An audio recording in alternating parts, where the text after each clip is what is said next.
tadi kan kita udah kunjungan ketiga, kita udah belajar tentang sadari ya. Jadi sekarang Kak Zen mau tanya nih, Dede udah tahu belum tentang sadari itu apa? Coba agak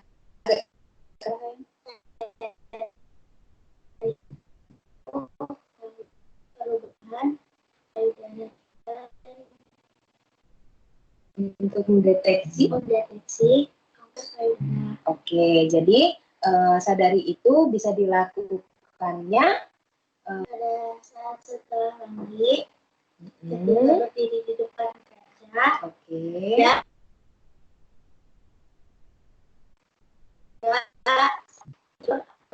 Oke. Terus apa namanya? Bukan saat mau tidur atau sebelum tidur. Jadi gini, sadari itu bisa dilakukan pada saat kalau kita lagi mandi. Terus apa namanya? Pada saat kita lagi berbaring atau tidur itu juga bisa dilakukan. Kemudian pada saat kita bercermin itu juga kita bisa melakukan sadari. Tujuannya biar kita tahu mendeteksi dini adanya apa tadi? Iya, kanker payudara ya. Jadi ini kan udah menstruasi ya, yang dirasakan Dede pada saat menstruasi, bukan saat menstruasi, udah menstruasi ini payudara kan sekarang udah berubah ya, udah berubah gitu kan. Jadi sekarang kita harus lebih waspada karena resiko kita sebagai wanita itu juga banyak sekali. Nah kalau misalkan ada perubahan-perubahan pada payudara kita nih, misal ada benjolan di sekitar sini, sakit banget gitu kan. Ini kenapa? Jangan pernah malu untuk bercerita kepada orang tua, menceritakan bahwa kita punya keluhan, gitu kan.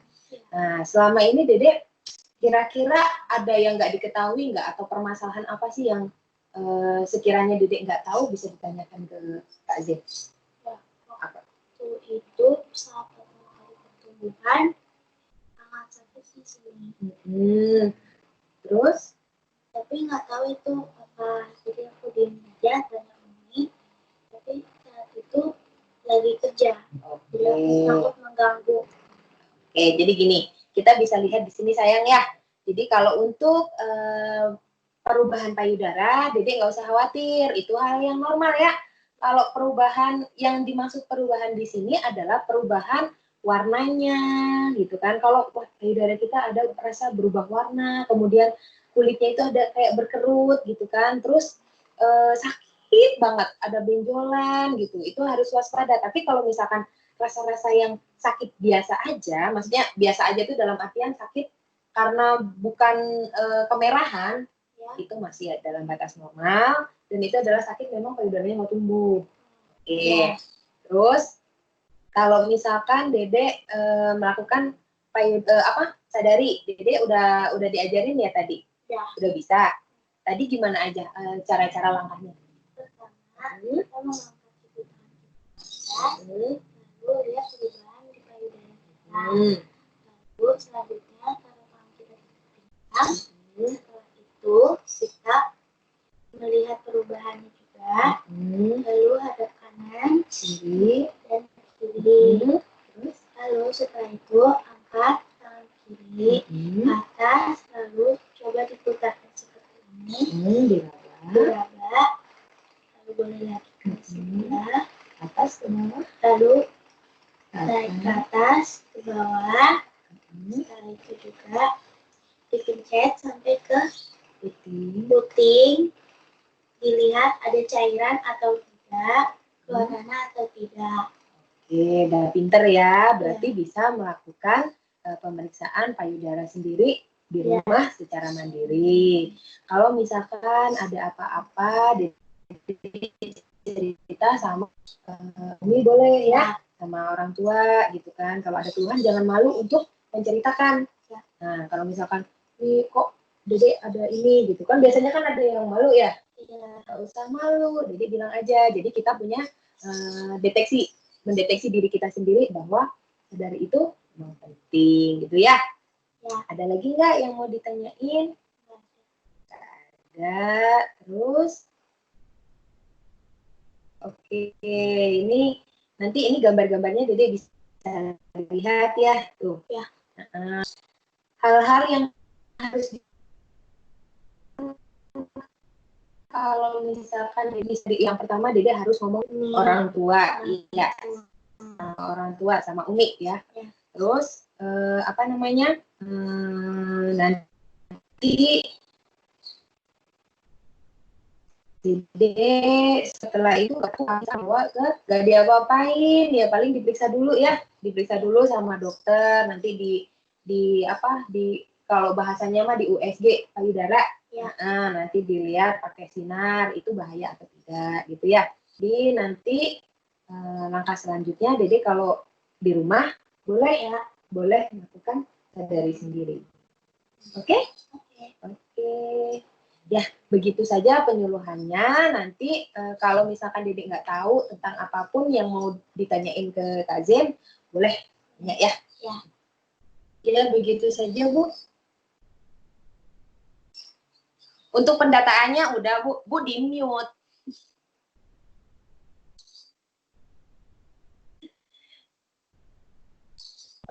Baik, terima kasih. Siapa namanya? Jihan. Ya, Jihan sudah paham apa yang sudah disampaikan oleh Kak Zen tadi tentang sadari ya? Ya. Oke, baiklah. Terima kasih ya Zian dan Zen. Jadi bingung. Zian dan Zen. Apa namanya? Ini sangat bermanfaat untuk Zian kelas berapa sekarang? Kelas 7 SMP. 7 SMP, baik. Oke. Untuk setelah diberikan apa namanya oleh Kak Zen tentang bagaimana sadari, bermanfaat nggak? Sangat bermanfaat juga. Sangat bermanfaat ya. Oh boleh. Oke. Sebentar, tapi ini cuma Zen aja. Ini lagi binaan. Oh, yang tadi mereka udah. Bentar ya Zen ya, bentar.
Ibu di mute ya, Bu. Oh ya.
Baik, kita lanjutkan lagi ya. Mohon maaf, ada tambahan sedikit ini terkait untuk sekalian penyuluhan ya. Tadi kan untuk sadari sudah diberikan. Nah, karena ini remaja, bisa tidak Zain memberikan penyuluhan terkait tablet FE-nya juga, informasi terkait dengan bagaimana tablet FE gitu. Ya. Sekalian aja ya, Bu. Mau sekarang atau ditunda? Sekarang aja, sekalian, takutnya nanti nggak bisa pasiennya. Oke. Jadi dilanjutkan tambahan sedikit. Ini Kak Zen mau ngasih tahu nih sama Dede, tahu nggak tablet FE itu apa? Tablet FE itu tablet penambah darah. Nah, untuk usia Dek Jihan, pas lagi menstruasi, itu kan biasanya darah keluar banyak banget ya. Suka pusing nggak kalau misalkan lagi sekolah gitu kan? Kalau dulu waktu upacara gimana? Suka pusing? Hampir pingsan. Hampir pingsan katanya. Jadi gini, kalau misalkan remaja-remaja itu di masa-masa seperti lagi menstruasi atau apa itu wajib mengonsumsi tablet FE atau tablet penambah darah. Tujuannya biar apa? Asupan darah yang ada di dalam tubuh kita ini bisa normal gitu loh. Jadi nggak bisa kita anemia atau kekurangan darah ya, dibilangnya anemia, kekurangan darah, terus pusing-pusing, itu berkunang-kunang, itu akan terhindari apabila kita meminum tablet FE. Jadi kalau di rumah, guru biasanya dulu kan sering tuh ngasih tablet kalau misalkan kita masuk kelas, nih wajib diminum gitu setiap pagi. Itu ada? Belum sih. Belum. Oke, karena tablet FE itu dibagikan biasanya kalau ada tenaga kesehatan gitu datang ke sekolahan, biasanya mereka ngasih. Tapi kalau enggak, Dedek kan, Umi kan, Mami tahu ya, Umi sering pakai tablet FE untuk setiap malam dia minum. Nah, Adek boleh minum itu. Adek boleh minum itu 1 kali 1 aja. 1 kali 1 aja, memang itu agak mual ya, diminum agak mual. Tapi nggak apa-apa, makanya malam-malam diminum pas mau tidur. Jadi kita nggak kerasa mual, besok paginya kita udah enak gitu. Terus selama Dede menstruasi pernah minum tablet FE nggak? Itu pernah coba sekali, tapi selanjutnya nggak berani. Berani nggak mau. Ya, jadi gini ya Dek ya, tablet FE itu tidak berbahaya, nggak apa-apa, diminum aja. Jadi kalau pas sebelum menstruasi itu diminum 1 lempeng itu kan ada 10, ya, Dedek boleh minum 1 minggu sebelum itu, boleh minum itu, ya. Ya. Terus tujuannya udah tahu kan tadi tablet FE untuk apa? Menambah darah, biar kita nggak aneh. Iya, biar kita nggak anemia. Terus ada lagi nggak yang diketahui Dedek tentang tablet FE? Kenapa sih kok nggak mau Dedek pakai tablet FE atau apa gitu? Karena kalau itu baru pertama kali, belum tahu apa-apa. Jadi pertama kali nyoba, mungkin mual ya? Mual, nggak mau lagi sih selanjutnya. Oke, jadi kalau mulai sekarang mau ya minum tablet FE, nanti bilang sama Umi kalau beli tablet FE sekalian Umi ya beliin tablet FE. Ya, nanti beliin tablet FE barengan sama Umi, jadi diminumnya pada saat malam hari biar nggak mual ya. Ya. Oke. Terus kalau untuk ini di rumah, kalau habis aktivitas Dede cuci tangan nggak?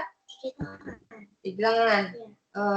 Habis aktivitas apa aja nih kalau cuci tangan?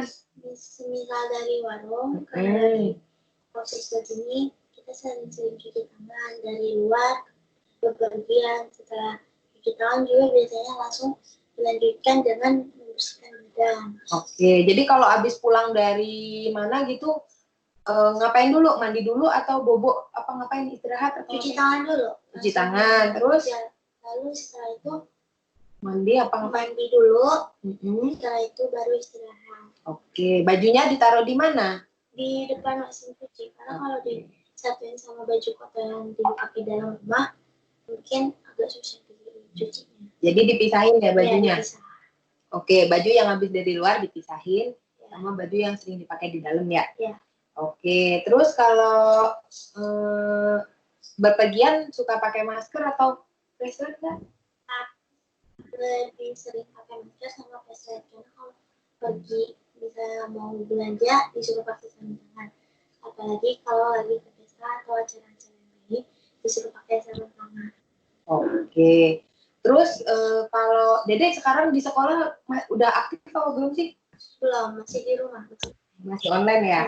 Terus kalau misalkan Dede pergi ke kerumunan gitu, jaraknya itu berapa meter antara orang sama orang? Itu kan nggak boleh tuh berkerumunan. 1 sampai 2.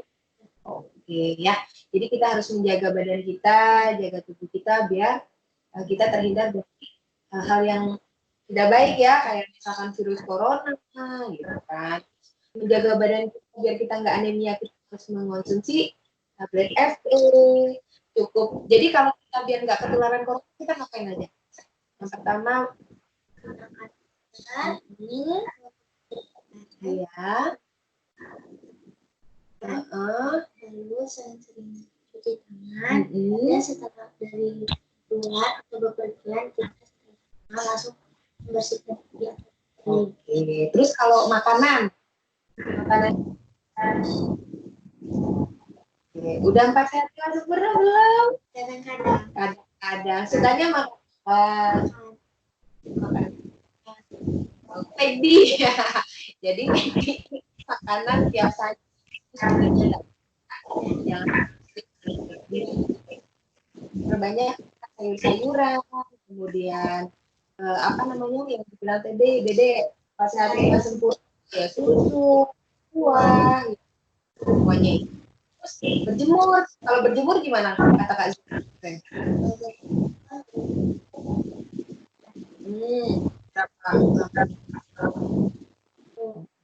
Jadi Dede setiap hari berjemur nggak? Karena ini kami dan Sekolah apa-apa. Jadi kita harus siap-siap sama badan kita.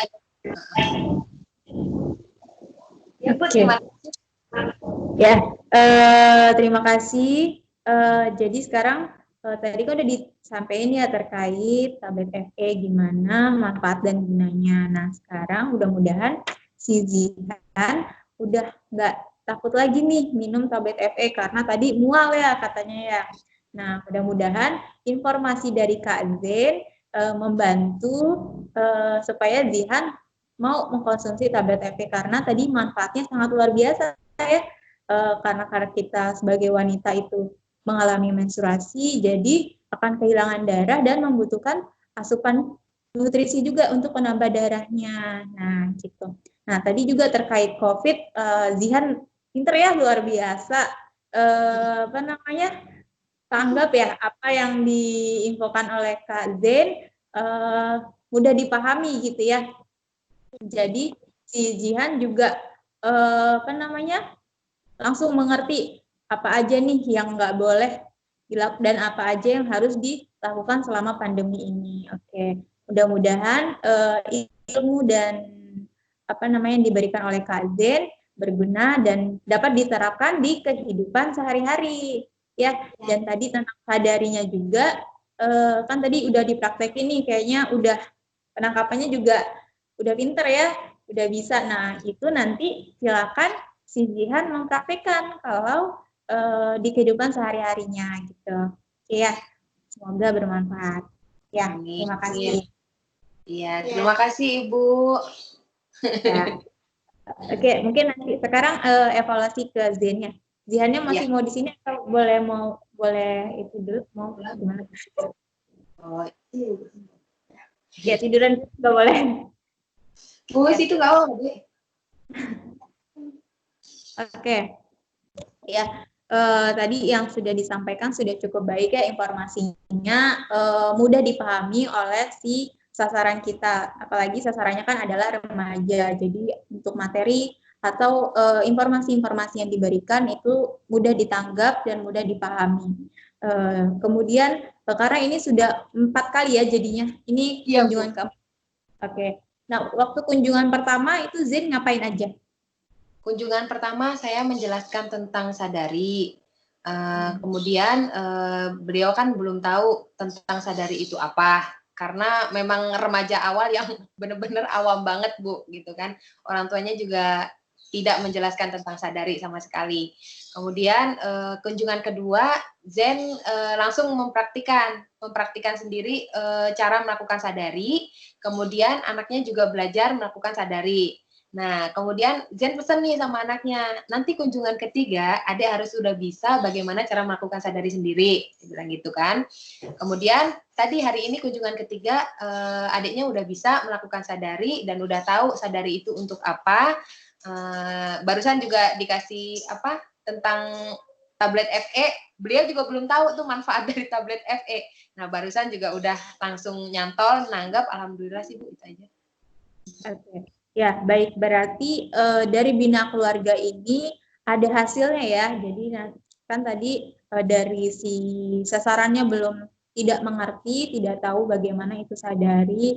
Kemudian Zen sudah memberikan penyuluhan atau materi tentang sadari dan mempraktekkan, serta sampai di akhir, pertemuan di akhir, si sasaran ini sudah mampu melakukan sadari sendiri dan sudah mengerti apa itu kata sadari, berarti tujuannya sudah tercapai. Nah, itu nanti bisa dijelaskan juga di ininya, dokumentasinya.